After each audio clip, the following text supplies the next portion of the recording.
تک پیار ہے بابا فرید صاحب سے، بڑا میرا درد ان کے ساتھ، اور میں جتنا اس صوفی کو پڑھتا ہوں کم ہی لوگوں کو میں نے پڑھا ہے۔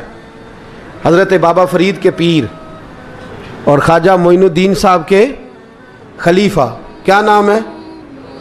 خواجہ قطب الدین۔ مکتب میں پڑھنے گئے نا، پہلے دن 4 سال کی عمر تھی تو قاری صاحب نے الف با تا سا پڑھایا تو انہوں نے 15 سپارے قرآن پاک کے سنا دیے۔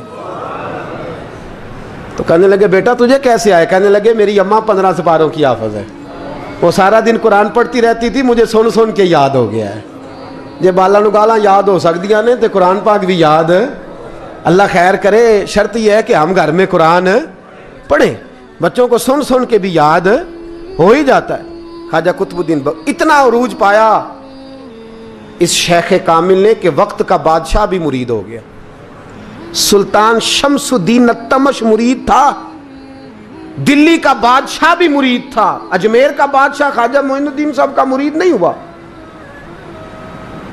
نہ پاک پتن کا بادشاہ بابا فرید کا مرید ہوا، لیکن خواجہ قطب صاحب کو اللہ نے یہ عظمت بھی دی۔ یہ شان ہے نا، اگرچہ صدقہ سارا خواجہ معین الدین کے قدموں کا ہی تھا، لیکن دلی کا بادشاہ مرید ہوا، اور اتنا اعلیٰ مرید ہوا کہ جب خواجہ قطب الدین صاحب کا وصال ہوا تو 3 شرطیں لگائی تھی۔ فرمایا میرا جنازہ وہ پڑھائے، جب سے توبہ کیا پھر اس کا سینے بد حرام کے لیے نہ کھلا ہو، اور جب سے توبہ کیا پھر لقمہ حرام اس کے گلے سے نہ گزرا ہو، اور جب سے توبہ کیا پھر کبھی نماز تہجد بھی قضا۔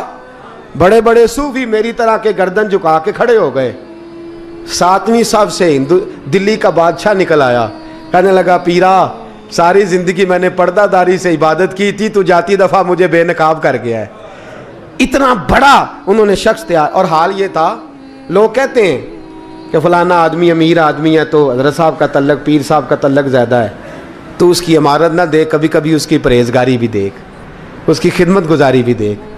خواجہ قطب الدین صاحب پہ بھی الزام لگتے رہے۔ ایک الزام یہ بھی لگا کہ قریب چلے گئے۔ ہوا کیا؟ جب بادشاہ مرید ہوا تو کہنے لگا حضرت جی میں نے بادشاہی نہیں کرنی، میں نے اب خانقاہ میں رہنا ہے۔ تو فرمایا بیٹا تو چھوڑ دے گا تو کوئی ظالم بیٹھ جائے گا، تو حضور پھر کیا حکم ہے؟ فرمانے لگے تو نے کرنی ہے۔ تو کہا حضور آپ وہ کہاں ہوتے ہیں، میں کہاں ہوتا ہوں، دل ہی نہیں لگتا۔ تو آپ فرمانے لگے میں ڈیرا اٹھا کے تیرے قریب لے آتا ہوں۔ خواجہ صاحب 1 کلومیٹر کے فاصلے پر ڈیرا اٹھا کے لے آئے۔ فرمانے لگے میں تیری تربیت کرتا رہوں گا، تو مخلوق کا بھلا کرتے رہنا۔ صلی اللہ علیہ، تو حضور کی امت کا اللہ اکبر۔ وہ قریب، اس وقت بھی لوگوں نے بڑی باتیں کی کہ دیکھو جی بادشاہ تھا نا تو پیر صاحب ہی نیڑے آ گئے۔ لوگ دیکھتے نہیں کہ اصل بات کیا ہے۔ خیر وقت گزر گیا، بادشاہی مرید ہو گیا، تو پھر دلی سارے میں اسلام، اتنا عدل انصاف، ہندوؤں کو بات پسند نہ آئی، انہوں نے کچھ مسلمان خرید لیے۔ سلطان شمس الدین التمش بیٹھا ہے دربار میں، جاگ رہے ہیں نا آپ لوگ؟ سب کہیے صلی اللہ علیہ۔ بڑی غور سے سننے والی بات۔ ایک دن سلطان شمس الدین تمش دربار میں بیٹھا ہے، قاضی عدالت بھی بیٹھے ہیں، مقدمات سنے جا رہے ہیں۔ باہر سے رونے کی آواز آنے لگی، چیخنے چلانے کی، بی بی بیان کر رہی۔ کیا ہو گیا کیا ہو گیا؟ وہ ٹال لگے ہوتے تھے بادشاہوں کے، وہ بجنے لگے، زور ہونے لگا۔ بادشاہ نے کہا اس فریادی کو جلدی بلاؤ۔ وہ اندر عورت آئی تو چیخ چیخ کے رو رو کے اس نے اپنے کپڑے پھاڑ پھاڑ کے، برا حال، 2 مہینے کا بچہ۔ لوگ اس کی آہو زاری پر اس کی طرف متوجہ، بھی کیا ہوا؟ پانی پلاؤ بٹھاؤ، یہ کیا ہو گیا؟ کہنے لگی لٹ گئی، عزت برباد ہو گئی، تباہ کر دی گئی۔ میں کیا ہوا؟ کہنے لگی بادشاہ ایک شخص میرا غیر شرعی خامند بنا، پھر مجھے حمل ہوا، پھر میری گود میں یہ بچہ ہے 2 مہینے کا، اب گئی ہوں تو وہ کہتا ہے کہ میرا تو تیرے سے تعلق ہی کوئی نہیں۔ بادشاہ کہنے لگے یہ سلطان شمس الدین تمش کی جگہ ہے، اور میں نے رسول اللہ صلی اللہ علیہ وسلم کے دین کے مطابق حکومت استوار کی ہے، کون ہے جو تیرے ساتھ؟ ابھی گردن نہ کاٹ دوں گا، بات کر کون ہے؟ کہنے لگی تو کچھ بھی نہیں کرے گا، کوئی کچھ نہیں کر سکتا۔ لوگ کلمے چھوڑ کے بیٹھ گئے، توجہ ادھر ہو گئی۔ پراپوگنڈے بڑا اثر کرتے ہیں معاشرے پہ، رنگ ایسا عجیب ہے، انداز ایسا عجیب ہے۔ فرمایا بات تو کر۔ اس عورت کی آواز گونجی تو حالات ہی خراب ہو گئے۔ کہنے لگی بادشاہ حوصلہ پیدا کر سننے کا۔ کہا تو بات کر۔ کہنے لگی میرے گود میں جو بچہ ہے یہ قطب الدین بختیار کاکی کا ہے، یہ تیرے پیر کی ناجائز اولاد ہے۔ اٹھاؤ، پروفیسر سلیم چشتی نے پی ایچ ڈی کی ہے، وہ لکھ رہے ہیں اس واقعے کو، تیرے پیر کا ناجائز بچہ ہے۔ ہاتھ کانپنے لگے بادشاہ کے، کہنے لگے یا اللہ کبھی تو قیامت برپا کر دے تو معاملہ ٹھیک ہو جائے، میں تیری زبان کھینچ دوں گا تیری تو نے بات کیسے کی؟ کہنے لگی میں نے کہا تھا نا تیرے اندر حوصلہ نہیں، میری عزت تار تار ہو گئی اور تو پیر بچا رہا ہے۔ اللہ اکبر۔ سلطان شمس الدین تمش آسمان کی طرف دیکھ کے کہنے لگے مولا مجھ مجرم کو جس کی برکت سے اٹھا کے تو نے مسجد میں پہنچایا، آج مجھے تو نے کس امتحان میں ڈال دیا؟ یہ کیا رنگ تو نے زندگی کا بنایا ہے؟ کہنے لگی بلا اسے اڑاب گردن۔ اللہ اکبر۔ خواجہ قطب الدین بختیار کاکی، ذرا اس جگہ پہ اپنے آپ کو کھڑا کر کے دیکھ میرے دوست، جو شخص دلی کے بازار میں نکلے تو دکانیں بند ہو جائیں، عورتیں گھروں میں گھس جائیں، جس کے نام پر چرچے ہوں دین کے، وہ شخص لاٹھی ٹکاتا ٹکاتا، عرس منانے آسان ہے، ڈھول ڈمکے کر کے گھروں کو جانا آسان ہے، پر ذرا ان کی راہوں کا مسافر تو بن انہوں نے انداز کیا اختیار کیا۔ حضرت خواجہ قطب الدین بختیار کاکی خبر پھیل گئی، اتنی شہرت پاکیزگی کی نہیں ہوئی تھی جتنی اس جرم کی ہوئی۔ لاٹھی ٹکاتے ٹکاتے جب پہنچے نا بادشاہ کے دربار میں، بادشاہ اٹھنے لگا، قاضی اٹھنے لگا، لوگ اٹھنے لگے، تو قطب الدین بختیار کاکی کی آنکھوں میں آنسو آئے، مانے لگے بیٹو بیٹھ جاؤ، آج میں پیر بن کے نہیں آیا، میں مجرم بن کے آیا، اور کہا میرے مالک کا انصاف بھی دیکھو، دلی کا پیر آج دلی کی عدالت میں اپنے نا کردہ جرم کی صفائی دینے آیا ہے، بڑی لاٹھی پہ ٹیک لگائی، دلی کی گلیاں بھی روتی ہیں کہ یہ کیا رنگ، اللہ یہ تیرا کیا رنگ ہے، یہ تے میں گڈی تے ہاتھ ڈور سجن دے، او جے سونا ہی میرے دکھ وچ راز، تے میں سکھ نو چلے ڈاواں، پر یار فریدا کدی بل پہ سونا، یار فریدا جے کدی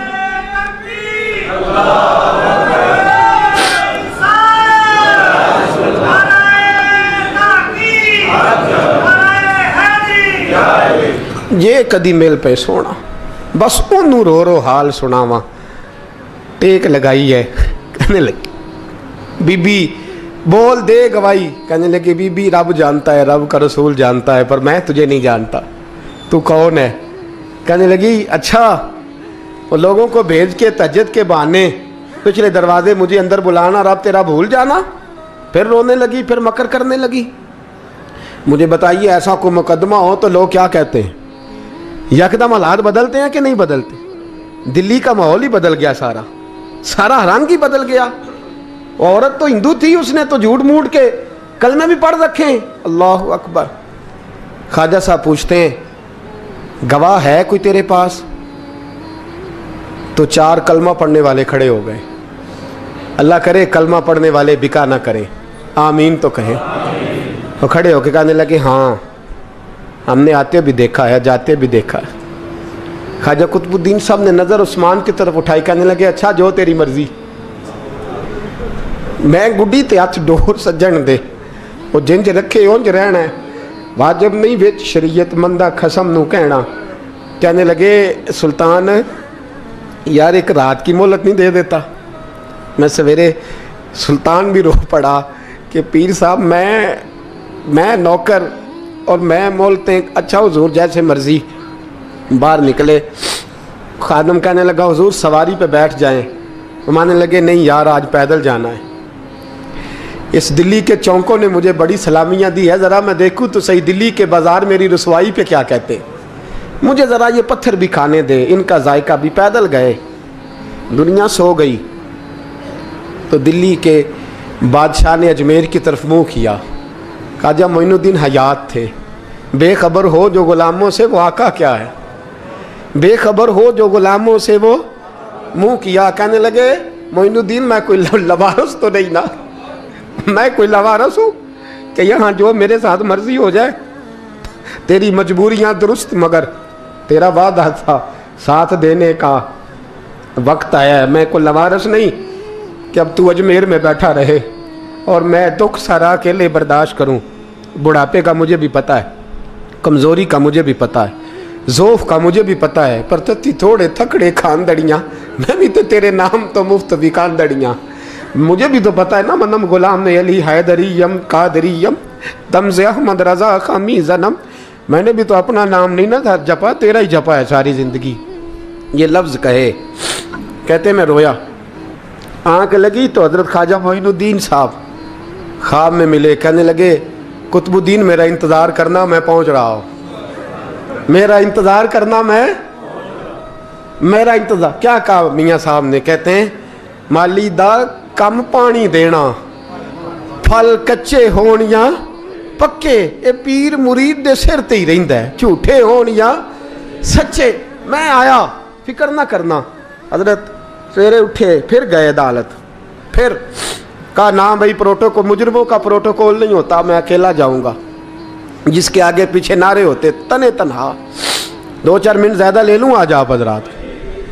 کہتے میں پہنچا عدالت، اور جا کے جب کہا نا کہ ہاں جی حضور بتائیے، گواہ بھی خلاف ہے، مقدم بولیں، تو کہنے لگے مجھے میرے شیخ نے حکم دیا ہے کہ میرا انتظار کرنا۔ پھر وہ جو باتیں کرنے والے تھے کہنے لگے جی کون گیا تھا اجمیر، کون آیا ہے وہاں سے، ہمیں روحانی باتیں نہ بتائی جائیں، یہاں سے تو ایک دن میں پہنچا نہیں جا سکتا، ٹرین بھی 36 گھنٹے لیتی ہے دلی سے جانے میں۔ تو کہا یہ کیسے ہو سکتا ہے، کوئی رات کو رات آپ کو خبر ہو گئی، آپ کیس کو لمبا نہ کریں، بادشاہ مرید ہے، لگتا ہے کہ یہ راتوں رات بھگا دے گا پیر کو۔ اتنی باتیں خواجہ صاحب نے سنی۔ جب بے گناہ آدمی کو یہ باتیں سننی پڑتی ہیں پھر دل بڑا ٹوٹتا ہے، پھر بڑی تکلیف ہوتی ہے۔ حضرت کہنے لگے یارو تمہاری مرضی۔ شمس الدین تمش کی آواز گونجی، فرمایا جیسے انہوں نے کہا ویسے کیا جائے گا۔ 3 دن کے لیے عدالت برخاست کر دی جاتی ہے۔ چیم گوئیاں ہونے لگی، پھبتیاں کسی جانے لگی۔ تیسرے دن شام کا وعدہ تھا، چوتھے دن عدالت جانا تھا۔ قطب الدین بختیار کاکی کے پاس لوگ آ کے افسوس کرتے تو آپ بولتے نہیں، یہاں تو لوگ صفائیاں دیتے بولتے نہیں، فرماتے یار میں گڈی تے ہاتھ ڈور سجن دے، وہ جنج رکھے، میں اونج ہی رہنا ہے، جیسے اس کی مرضی ویسے، جیڑیاں گڈیاں آپ ہی اڈیاں ہو نہ چڑھن اونچائیاں، وہی گڈیاں اونچیاں اڈیاں جیڑیاں سائیاں آپ چڑھائیاں۔ فرمایا ٹھیک ہے جیسے وہ رکھے، میں راضی ہوں۔ اللہ اکبر۔ تیسرے دن کی مغرب کا وعدہ تھا، جب مغرب کا سورج ڈوب گیا نا، بڑے قافلے اجمیر سے آئے پر معین الدین نہ آیا۔ وعدہ کیا تھا یار نے، آؤں گا دن ڈھلے۔ وہ خواجہ غلام فرید صاحب رحمۃ اللہ تعالیٰ علیہ فرمایا کرتے تھے نا، کوا کھانے لگا آنکھیں تو کہنے لگے کاغا اے تن سارا ہی کھائیو، میرا چن چن کھائیو ماس، میرے 2 نین نہ کھائیو، مینو پیا ملن دی آس۔ نے کہا سارا کھا جا، آنکھیں چھوڑ دے۔ اس نے کہا تھا میں آؤں گا، انتظار لمبا ہو گیا ہے پر میری امید تو نہیں نہ ٹوٹی۔ مغرب کی اذان ہوئی تو لوگ کہنے لگے لو جی اب بس ہو گئی۔ خواجہ قطب الدین صاحب نے اللہ اکبر کہہ کے مغرب کی جماعت جب میدان میں کھڑی کی تو اپنی بھی چیخ نکل گئی، آئے نہیں۔ لیکن جب نماز کا سلام پھیرا تو خواجہ معین الدین صاحب کی 2 رکعتیں ابھی باقی تھیں۔ خواجہ صاحب پیچھے نماز پڑھ رہے ہیں، سلام پھیرا، اور نماز کے بعد جب اٹھے نا تو خواجہ صاحب کے سینے کے سینہ لگا تو کہا حضرت جی میں شہزادہ تھا، آپ نے کہا تھا خشک روٹی کھانا تو میں نے خشک ہی کھائی ہے، آپ نے کہا تھا فاقے کرنا تو میں نے کیے ہیں، آپ نے کہا وطن واپس نہیں جانا تو میں نہیں گیا۔ حضور اس امتحان کا آپ نے بتایا ہی نہیں تھا، یہ مجھے بتا جاتے اب اس سفید داڑھی سے میں جواب دیتا پھروں۔ خواجہ معین الدین صاحب نے جھٹکا، پیچھے ہٹ، تو زیادہ عزت والا ہے کہ یوسف زیادہ عزت والا تھا؟ تو زیادہ مقام والا ہے کہ عائشہ زیادہ مقام والی تھی؟ چپ کر، یہ کوئی صوفیاء کا طریقہ ہے؟ چپ کر۔ عرض کی حضور غلطی ہو گئی، میں پہلے نہیں رویا، تو ملا ہے تو رویا ہو، میں پہلے نہیں تڑپا، میں نے شکوا نہیں، تو ملا ہے، اپنا ہی کو ملے تو دکھ یاد آتے ہیں نا۔ فرمایا چپ کر، جا سلطان سے کہہ دے سویرے نماز کے بعد عدالت لگا دے۔ سویرے جب عدالت لگی نا تو خواجہ معین الدین صاحب بازو پکڑا خواجہ قطب صاحب کا، نکلے تو دیکھا لائنیں لگی ہیں، مجمع لگا ہے، آنکھوں میں آنسو آ گئے۔ کہا حضور آپ کیوں روتے ہیں؟ فرمایا میرا دل تھا لوگ میرے قطب کی شان دیکھنے آئیں، یہ کتنے بدبخت ہیں، میرے کتب کی رسوائی دیکھنے آئے، کتنے نالائق ہیں، رسوائی دیکھنے اتنے آئے ہیں، شان دیکھنے آتے ہی نہیں۔ اللہ اکبر۔ جب میدان لگا خواجہ صاحب پہنچے، عورت کو کہنے لگی اللہ سے ڈر جا، وقت تھوڑا ہے، تو مر جائے گی۔ کہنے لگی مجھے داستانیں نہ سنائیں۔ قاضی صاحب سے کہنے لگے قاضی صاحب آپ حقیقت حال سے آگاہ ہیں، خیال کریں۔ کہنے لگے خواجہ صاحب دلیلیں نہ دیں، گواہ لائیں، واز نہ کریں۔ خواجہ صاحب رحمت اللہ علیہ کہنے لگے گواہوں کو بلاؤ۔ گواہ آئے تو خواجہ معین الدین صاحب نے نظر، تم ہو میرے کتب پر، میرے کتب کے جرم کے گواہ؟ ان کی زبانیں کانپنے لگی، ہاتھ کانپنے لگے، میں بولتے کیوں نہیں؟ جب ان کی نظریں جھکی تو بادشاہ کہنے لگا اگر اب تم نے گواہی نہ دی تو تمہیں میں مجرم بنا کے 80 کوڑے ماروں گا۔ کہنے لگا جی دیکھا ہے ہم نے تہجد کے وقت۔ جب سب گواہیاں پوری ہو گئیں، عورت بھی تڑپ رہی ہے، رو رہی ہے، 2 مہینے کا بچہ گود میں ہے۔ اب بولیے، علماء ظواہر بھی کھڑے ہیں، حسد کرنے والے جلنے والے بھی کھڑے ہیں، ہندو تو ویسے ہی تالیاں بجا رہے ہیں۔ اجمیر کا بوڑھا، اور یہ آخری پھیرا تھا خواجہ معین الدین کا دلی میں، اس کے بعد ظاہراً دوبارہ نہیں آئے، اٹھے لاٹھی ٹکاتے ٹکاتے اور میدان کے اندر جا کے نا، بڑے میدان میں مجمع تھا، سر سجدے میں رکھا، کہنے لگے یا اللہ میں ہندوستان مرضی سے نہیں آیا، تیرے رسول کا بھیجا آیا ہوں۔ پھر اٹھے اور کہنے لگے مولا تیرے نبی کا فرمان ہے کہ میری امت کے علماء بنی اسرائیل کے نبیوں کی طرح ہوں گے، اگر یوسف کے لیے بچہ بول سکتا ہے تو میرے کتب کے لیے بھی بولنا چاہیے، اگر یوسف علیہ السلام کے لیے بول سکتا ہے تو میرا قطب الدین بھی سچا ہے، اس کے لیے۔ پھر اٹھے اس بی بی کی طرف بڑھے، لوگ کہنے لگے نہ جانے اب کیا ہوگا۔ جب اجمیر کے بادشاہ نے، عطا رسول نے، ہند الولی نے، امام الاولیاء نے کپڑا کھینچا اور کہنے لگے او بچے تو جانتا ہے نا تیرا باپ کون ہے، 2 مہینے کا بچہ۔ جب نانا بولا تو بی بی کہنے لگی اب کیا کر رہے ہو، بچے بھی کبھی بولے ہیں؟ میں بی بی چپ کر، ان اللہ علی کل شیء قدیر، میں کمزور رب کا ماننے والا نہیں، قدرتوں والے رب کا ماننے والا ہوں، وہ چاہے تو بچے بھی بولتے ہیں۔ قرآن کہتا ہے حضرت عیسیٰ بولے تھے انی عبد اللہ آتانی الکتاب، مریم بھی تو ولی اللہ تھی، وہ نبی تو نہیں تھی۔ اگر ولی اللہ بنی اسرائیل کا ہو بچہ بول سکتا ہے، تو اگر ولی اللہ محمد عربی کی امت کا ہو تو بچہ پھر بھی بول سکتا ہے۔ یوں کپڑا ہٹایا، بچہ بول، 2 مہینے کا بچہ ماں کی گود میں اٹھ کے بیٹھ گیا اور بچہ بول کے کہنے لگا السلام علیکم یا ولی اللہ۔ جب یہ لفظ ادا کیے تو نعرے لگنے لگے، لوگ رونے لگے، بی بی بے ہوش ہو کے گری، فرمانے لگے مجھے سلام نہ کر، میرے کتب کی بات بتا۔ کہنے لگا قسم ہے اللہ کی عزت کی، وہ سامنے مجمع جو سردار بیٹھا ہے وہ میرا باپ ہے، قطب الدین تو بے گناہ ہے، قطب الدین تو بے گناہ ہے، میرا باپ تو وہ بیٹھا ہے۔ یہ قاضی بھی سازش میں شریک ہے، کئی مسلمان خریدے گئے، یہ گواہ خریدے گئے۔ جب گواہی ہو گئی، بچہ یہ لفظ کہہ کے اللہ اکبر کہتا ہوا پھر چپ کر گیا۔ خواجہ قطب الدین صاحب کا بازو پکڑا، خواجہ معین الدین صاحب نے مجمع سے باہر نکلے، لوگ کہنے لگے حضور آپ کچھ بولتے نہیں، فرمانے لگے جس نے بولنا تھا وہ بول چکا ہے، جس نے بولنا تھا وہ جو جادو وہ جو سر چڑھ کے بولے۔ فرمایا تم نے افواہوں پہ نظر رکھی اور میں نے اللہ کی قدرت پہ نظر رکھی، تم نے اس کے کردار کو جھنجھوڑا اور میں نے اس کے کردار کو تعمیر کیا۔ حضرت سلطان شمس الدین تمش بھی پیچھے دوڑے، کہا حضور کہاں لے جا رہے ہو؟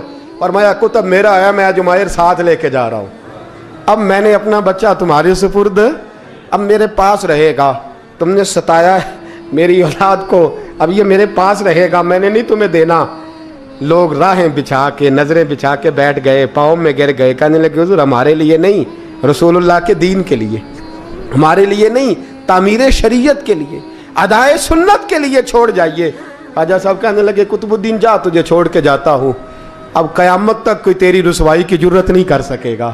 عزیز یاد رکھ، نہ افواہوں پہ لگا کریں، نہ کسی برادری، کسی قوم، کسی شخص کے بارے میں ایسی باتیں، یہاں تو لوگ گڑ گڑ کے چیزیں لاتے ہیں، گڑ گڑ کے چیزیں لاتے ہیں، اور جن کی ہیں ان کے پاس بڑے دلائل ہیں،